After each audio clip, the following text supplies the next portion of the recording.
In our previous video, we had the recording of the audio from our input into an audio track.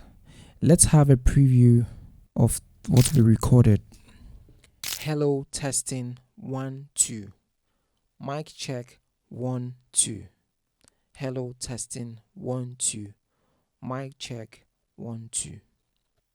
That's the preview of this audio event on the audio track directly from the microphone.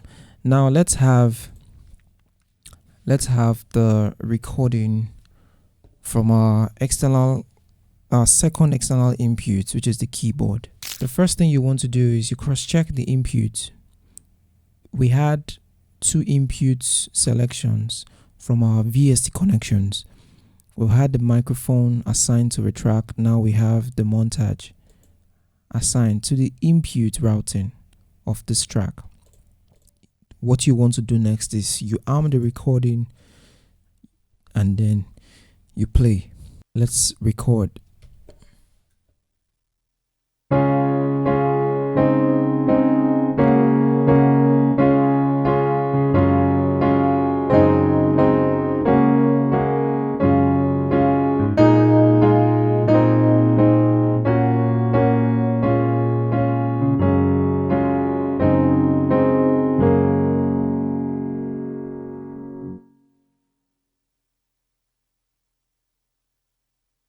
And that is the recording of the piano on this track. Let's have a preview.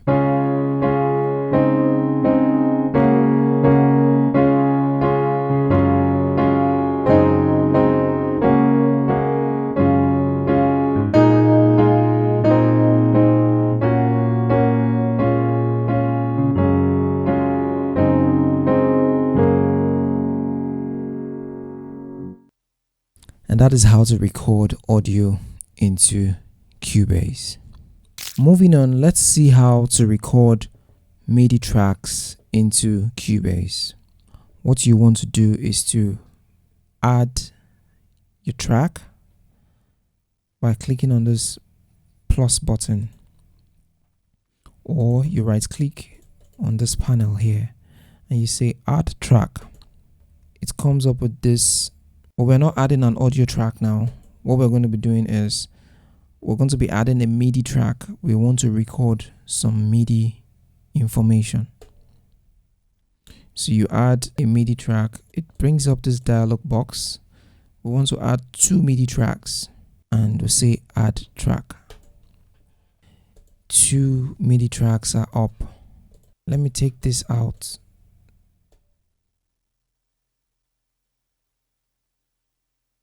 Now we have our MIDI tracks. These MIDI tracks will only take information from a connected MIDI source. We have an external MIDI controller connected to Cubase and we can have inputs. You can see at the bottom right here, in the bottom right corner, you can see the MIDI in activity. As I hit the notes on my MIDI input, you can see there's a signal coming through. So we have an active MIDI input coming through that. A similar thing applies. There's an input routing for the MIDI tracks and an output routing. In the input routing, we have all MIDI inputs. That is to say, every MIDI keyboard or every MIDI controller connected to your computer or to Cubase receive information from them all. That's what all MIDI input means. These tracks are going to be taking information unless specified from here. These are the multiple MIDI inputs I have connected to Cubase, but we're going to be using this for now as just one is active at the moment. A record enable, and then you play and record.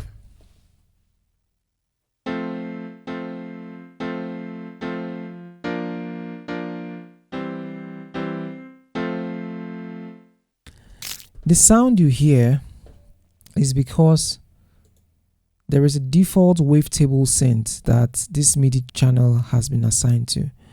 By default, it is meant to be on not connected because there is no instrument. But that is why, because it is connected to this Microsoft GS Wavetable Sense, that is why you can hear a piano-like sound. It's a default MIDI for Microsoft or for Windows, but it's meant to be on not connected. If it's on not connected, you won't hear anything. There are notes, but you won't hear anything. Now, let's make use of Cubase. Let's add some instruments that we can connect this MIDI channel to. So we'll come to this left side, this left bar. We say add rack instrument. Then we have multiple instruments here. We have multiple instruments here. I want to use an instrument in Cubase called by Steinberg, the makers of Cubase, called Halion Sonic. It's the Halion Sonic SE. It's loading. So we have that loaded here now. If I want to view this, I would click this edit button here and it brings it up for me. This is Halion Sonic. One beautiful thing about MIDI is a MIDI track has about 16 channels. A MIDI track is capable of receiving information from different channels. So you can have a MIDI instrument also that has multiple instrument inputs, just like this. You can see 1, 2, 3, 4, 5, 6 down to 16. That is Halion Sonic. So you can load a different instrument here. You can load a different instrument here. That's if you're going to be using just Halion Sonic. You can load a different instrument here, load another one here, and it goes on and on till you get to 16. So you can exhaust this. Then you can open. If it is not enough, you can open another one. That is if you're going to just use Halion Sonic. So let's come here and let's say piano. I want to say, let's say piano. Let's search for piano. Let me use this Yamaha 90 ES piano. Double click and it loads up here. What you want to do next is, in order to hear this information, you can see we'll play it, we can't hear anything. In order to hear this information coming through Halion Sonic, you have to make sure that your output routing for that MIDI channel or for that MIDI track, you can see here it says not connected.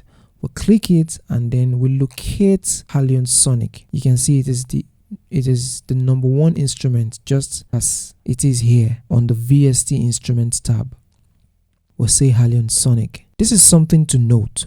We loaded Halion Sonic on channel 1 in Halion Sonic. For you to hear this MIDI information through Halion Sonic, the input has to correspond. So we have, if it is on channel 2, you will see, can you see? There's nothing on 2, but it is being triggered because I am telling this MIDI track to trigger channel 2. Nothing is triggering. You can't hear any sound because there's nothing loaded here. So let's take it back to 1 where we have an instrument. You can hear that. This is how you connect your external MIDI input to your VST instrument within Cubase.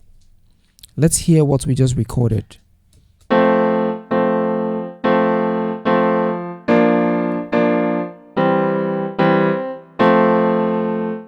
And that is how you link up a MIDI channel to a VST instrument in Cubase. See you in the next video.